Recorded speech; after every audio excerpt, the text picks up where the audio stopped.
sex trade for many years, but needed something to sort of propel me into the issue. And in 2002, when they started to dig up the bodies on the pig farm, it became very apparent to every Canadian that it was extremely dangerous to work on the streets, and you disappeared. And once the Picton revelations came out, then the revelations came out about the Highway of Tears. The revelations came out about the 80 missing women between Calgary and Winnipeg, the missing women in Victoria. Every city has a story. Picton brought it to light. And I truly believe in presenting the case a few years later, without overdoing the references to Robert Picton. I think the judge understood our argument better because she saw what the net result would be in barring women from moving indoors. What do we get to do now?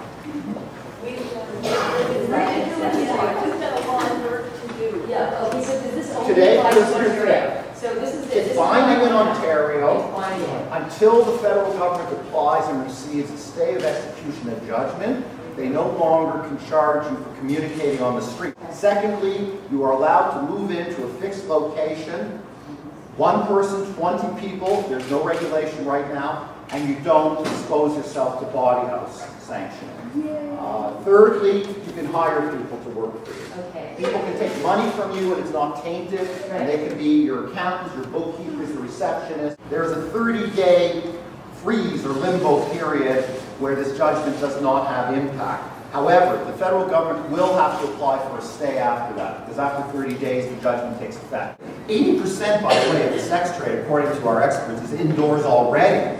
All we've done is created a legal authorization for doing that. This only applies to Ontario now. What are other provinces are other provinces gearing up to do a charter challenge as well? BC, they had a charter challenge in BC that was started, and then it was knocked out on the issue of standing because they didn't have applicants like Terri or Val to come forward. So we've now opened the door to allow law-abiding, productive citizens who show some respect for their employees to take over this type of field. So it's the same idea that Val's saying, is opening the laws in Canada is not an invitation to traffickers, it's actually a disincentive to bring them here. I'm extremely happy about today's decision.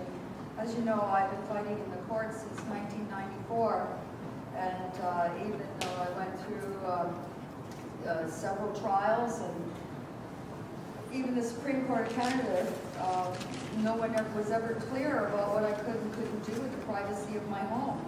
And I went several years without having ever entered a plea into that case. 7 years without entering a plea, but I went to every court in the land, and the first judge dismissed the case. So you can't imagine how happy I am today, because I've been abused by the justice system for a very, very, very long time. And this is poetic justice, that's what it is.